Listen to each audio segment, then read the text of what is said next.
Hey, good afternoon, good morning, good evening, everybody. Hey, welcome to the one, the only, the NSU with the incomparable Dana Dixie, the Duchess of Texas real estate herself, right over here. Where? Over there? Over there? Hi- Yeah, okay. Where am I? Where am I? Hi, y'all. How you doing tonight? I hope everybody's feeling good. Oh, I got to tell you, as good as we can feel, because from what I understand, it's another state, another city, it's all on fire. It's all burning. I mean, goodness gracious. We should actually have color coded warrants now, apparently, to what I'm hearing from everybody, because, not all warrants should be treated the same. Because what I'm hearing from all the news stories, and unless you're living under a rock, yet again, the same old scenario, some police officer shoots some kid. Do we hear about the kid who is white? I'm just going to say it. The kid that was white that was shot 2 weeks ago. Nah, not even a peep about it in the news.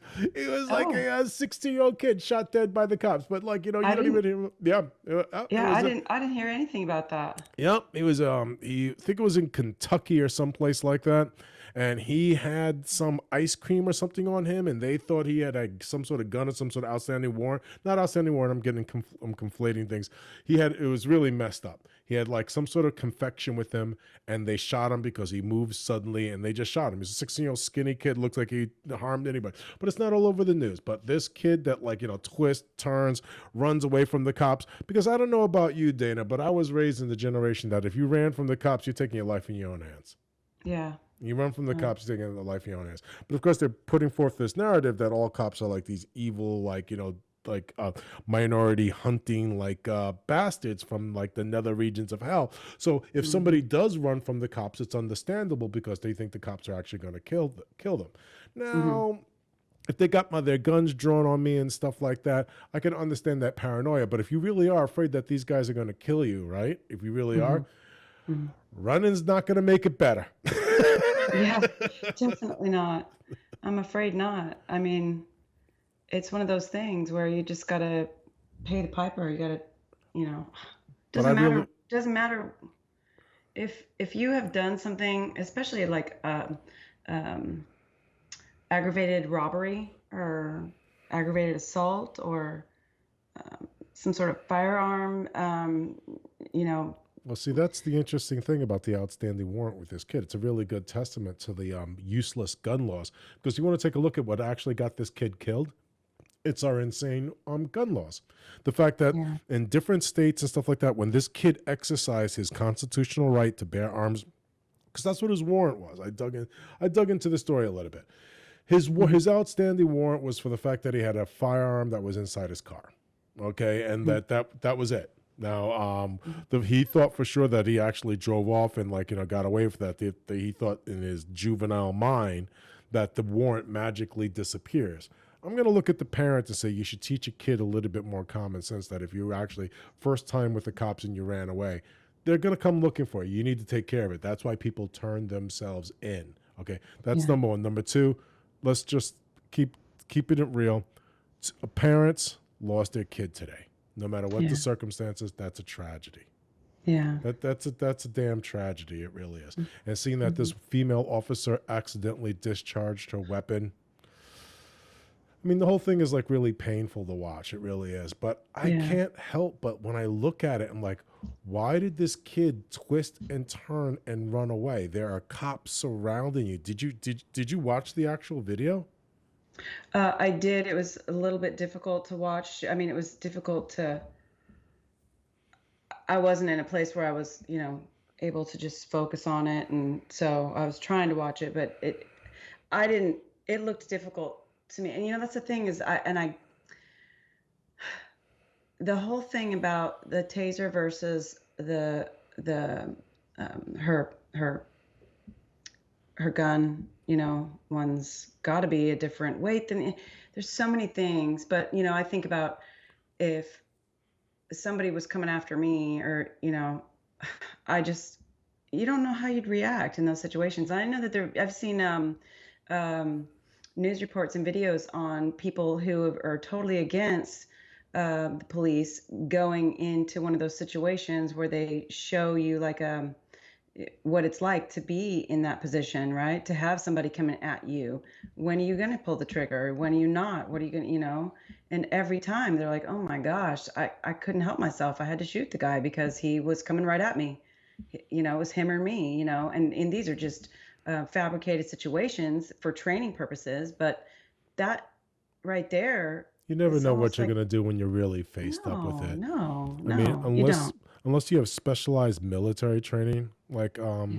I know that somebody near and dear to you was in a specialist unit in the military, and Hmm. my one of my brothers, I have two brothers, and one of them was an airborne ranger, and I do know that there's certain training that you undergo so that you always have muscle memory, but even then it's not always reliable. So Yeah. you train somebody like you know what you're going to do and you can tell people what you're going to do in this situation, but when you're really faced with the situation, Yeah. you know what's going to happen. It's like meeting those guys like, when you go in the woods or you go hunting, they're like, well, I know what I would do if a bear came at me.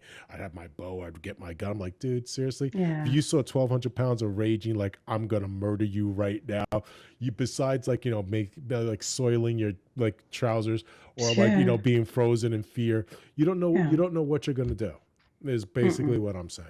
So when Yeah. you look at that video of what that woman and what actually unfortunately transpired, it Hmm. does strike some people as a little dubious that somebody with that many years of experience, and you have your gun on one side, you have a taser on the other side as you pulled her gun out, Hmm.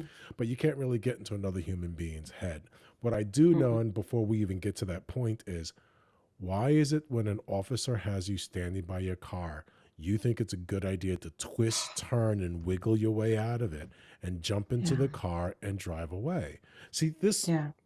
this is the thing that I just really I don't. Perhaps when we address it, some people will accuse one of being cruel or maybe losing sight of what's really important. And Mm. the important thing is the loss of life. Well, if the loss of life Sure. truly is as important as they say it is, maybe we want Yeah. to look at what the root cause of that loss of life is. And I don't think Yeah. he lost his life because of racism. I think he Mm-mm. lost his life because he made a very, very bad choice in that moment. Yeah. And the Yeah. police officer made a mistake. Now, Yeah. when you're surrounded with people with guns, I would be very, very careful with my every action because they're Yeah. people with guns. And people Yeah. with guns could have mistakes. Some of those people Yeah. with guns could indeed be like racist in every single nightmare scenario that you think to yourself. And if that's true, would you run away to make them just shoot you? Because it's a Right in the gun. back. Yeah. Mm-mm. That's how Yeah. guns work. Yeah. No. No. That's one of the things that really gets me about the situation is that I hate that people feel as though they're, and I know it's not, it's there have been many instances of in the past. I feel our country has gone so far beyond where it's been, where it was in the past, it's ugly past, the past that we want to learn from, right? We don't want to erase it because we want to remember how far we've come as a society, civilly and culturally, and not, you know, and to understand that, um, and not to think that just that these things happen just because of the color of someone's skin. I just don't. Well, I mean, it's what's going on, and when a police is pulling over anybody, they're checking the record, right? They're pulling what they have on record, for as far as who you are, who owns the car. If you are the guy that has a warrant out for his arrest because he committed aggravated assault or robbery or murder or whatever, criminal activity, if you have that on your record, then you got to know that they're going to be extra itchy. I mean, they're going to be extra nervous.